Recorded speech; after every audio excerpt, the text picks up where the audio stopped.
आज इस video lecture का हमारा जो टॉपिक है वह है नेशनल इनकम आइडेंटिटीज, राष्ट्रीय आय समीकरण।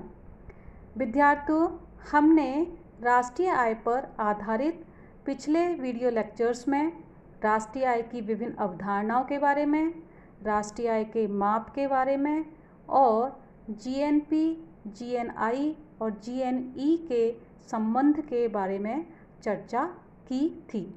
इसी कड़ी में इस वीडियो लेक्चर में हम राष्ट्रीय आय समीकरणों के बारे में चर्चा करेंगे। बच्चों, सबसे पहले हम ये जान लें कि समीकरण यानी इक्वेशन और तत्समक या समीका यानी आइडेंटिटी में क्या अंतर होता है। तो जैसे कि मैंने लिखा है 2x + 5 = 15। ये एक समीकरण है क्योंकि जो समीकरण होता है वह x के किसी विशिष्ट मान के लिए ही जो संबंध होता है वह सही होता है।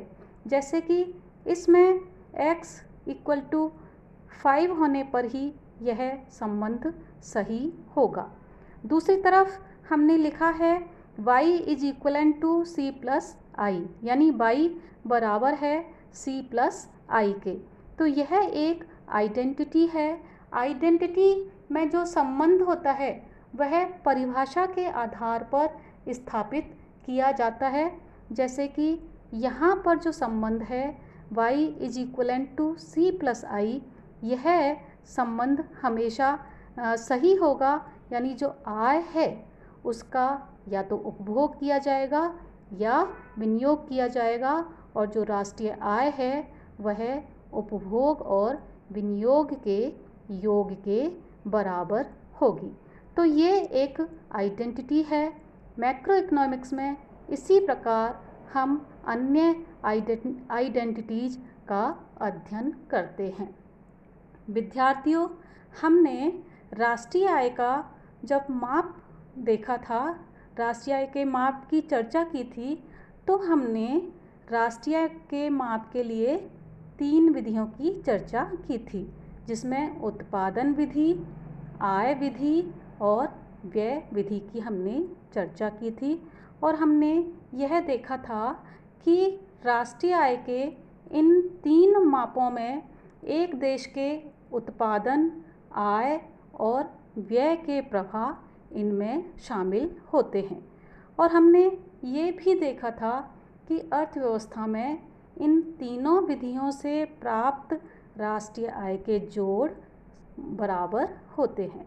इसी प्रकार हमने जब जीएनपी, जीएनआई और जीएनई की चर्चा की थी, तब भी हमने देखा था कि जीएनपी जीएनआई के बराबर है और वह जीएनई के भी बराबर होती है, यानी सकल राष्ट्रीय उत्पाद, सकल राष्ट्रीय आय और सकल राष्ट्रीय व्यय, ये तीनों बराबर होते हैं। यानी राष्ट्रीय आय की अवधारणाओं में ये जो जोड़ हैं वो सकल रूप में भी बराबर होते हैं और मूल्य ह्रास घटाने पर शुद्ध रूप में भी समान होते हैं। यानी हम दूसरे रूप में ये कह सकते हैं कि NNP = NNI = NNE। तो इस प्रकार हमने पिछले वीडियोज में ये सब देखा था। अब यदि हम राष्ट्रीय आय समीकरणों की चर्चा करें तो बच्चों, हमने राष्ट्रीय आय की समीकरणों के बारे में जानने से पहले मैं आपको ये बता दूं कि जब हमने राष्ट्रीय आय के माप की चर्चा की थी, तब हमने आय का चक्रीय प्रभाव भी देखा था। तो आय के चक्रीय प्रवाह की व्याख्या तथा उसके आधार पर राष्ट्रीय उत्पाद से संबंधित अवधारणाओं, उनके बीच परस्पर संबंध तथा उनसे संबंधित समीकरण, आइडेंटिटीज भी हम विकसित कर सकते हैं। हम जब राष्ट्रीय आय समीकरणों की चर्चा करते हैं तो हम उसमें 2 सेक्टर मॉडल ले सकते हैं, 3 सेक्टर मॉडल ले सकते हैं और 4 सेक्टर मॉडल, यानी जिसको हम ओपन इकोनॉमी मॉडल भी बोलते हैं वो ले सकते हैं। तो विद्यार्थियों, इस वीडियो लेक्चर में हम 2 सेक्टर मॉडल में राष्ट्रीय आय की जो समीकरणाएं हैं उनकी चर्चा करेंगे। 3 सेक्टर मॉडल और 4 सेक्टर मॉडल की समीकरणों की चर्चा हम इसके नेक्स्ट वीडियो में करेंगे। तो विद्यार्थियों, जहाँ तक 2 सेक्टर मॉडल की बात है तो हम जानते हैं कि 2 सेक्टर मॉडल में अर्थव्यवस्था को हम 2 क्षेत्रों में बांटते हैं।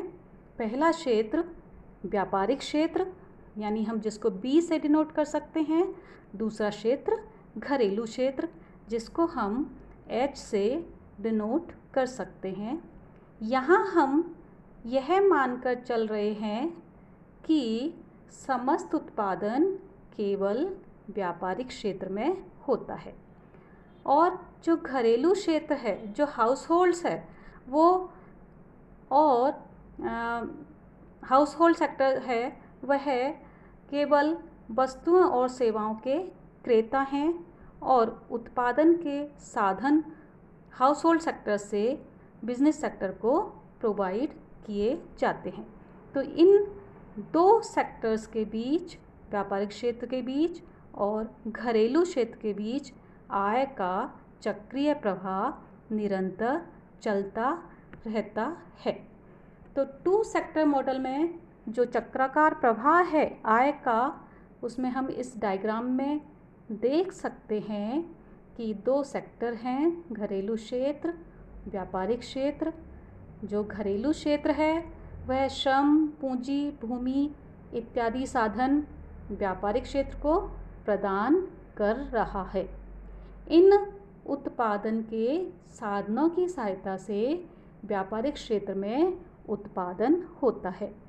बच्चों, जब उत्पादन होता है तो आय का सृजन भी होगा और यह आय व्यापारिक क्षेत्र के द्वारा मजदूरी, ब्याज, लगान, लाभ इत्यादि के रूप में घरेलू क्षेत्र को वितरित कर दी जाती है।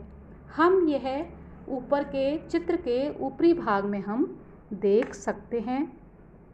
चित्र के निचले भाग में हम घरेलू क्षेत्र के द्वारा वस्तुओं एवं सेवाओं पर किए गए व्यय को दिखा रहे हैं और जब घरेलू क्षेत्र वस्तुओं एवं सेवाओं पर व्यय करता है तो व्यापारिक क्षेत्र के द्वारा घरेलू क्षेत्र को वस्तुओं एवं सेवाओं की आपूर्ति की जा रही है।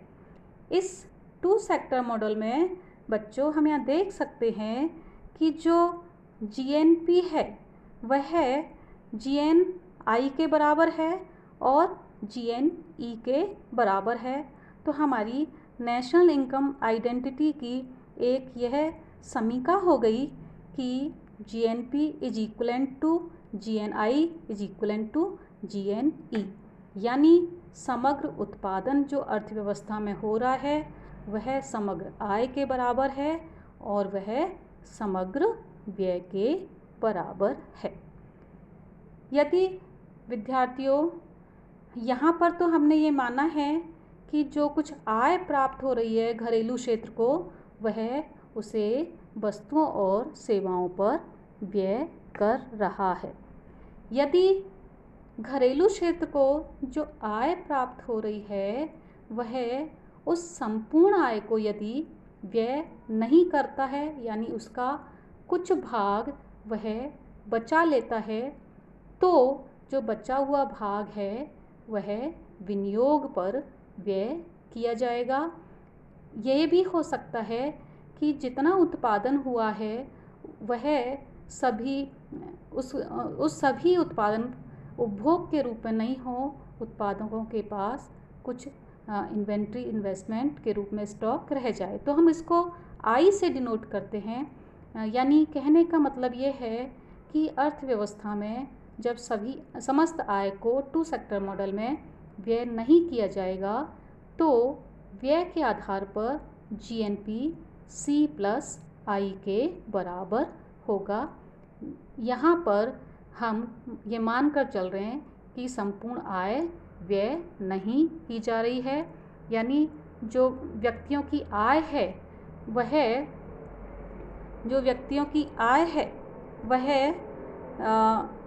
उपभोग पर किए गए व्यय और बचत पर किए गए व्यय के बराबर है।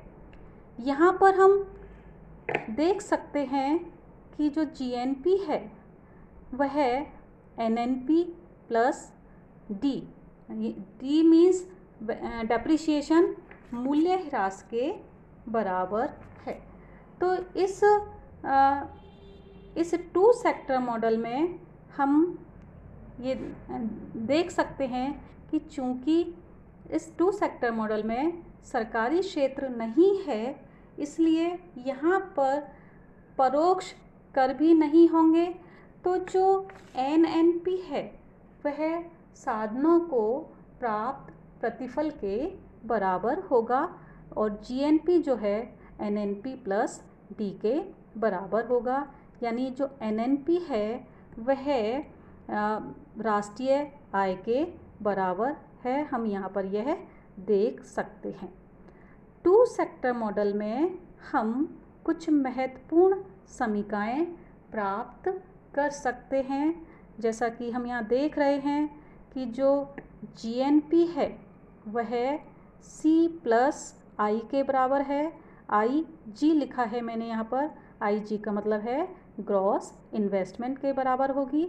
जीएनपी जो है वह उपभोग व्यय और सकल निवेश व्यय के बराबर जीएनपी होगी। इसको हम अगले रूप में इस प्रकार भी लिख सकते हैं कि GNP is equivalent to NNP plus D, क्योंकि हमने ऊपर देखा है कि जो GNP is equal to NNP plus D, तो यहाँ पर हमने जीएनपी को एनएनपी प्लस डी के रूप में दिखाया है। तो जो हम इसको पक्षांतरण करके इस प्रकार भी लिख सकते हैं कि NNP is equivalent to GNP minus D, जिसका मतलब है कि जो एनएनपी है वह सी प्लस आई एन, यानी सी उपभोग है, कंजम्पशन है, आई एन शुद्ध निवेश है, नेट इन्वेस्टमेंट है। तो जो एनएनपी है वह उपभोग और शुद्ध निवेश या निवल निवेश के बराबर है। तो विद्यार्थियों, ये कुछ महत्वपूर्ण समीकरण हैं जो टू सेक्टर मॉडल में हमने देखी हैं। इसके अलावा टू सेक्टर मॉडल की जो सबसे महत्वपूर्ण समीकरण है वह है C plus S is equivalent to GNP that is equivalent to C plus I. अर्थात हम कह सकते हैं कि जो सी प्लस एस है वह सी प्लस आई के बराबर है, जिससे हम यह निकाल सकते हैं कि जो एस है वह आई के बराबर है।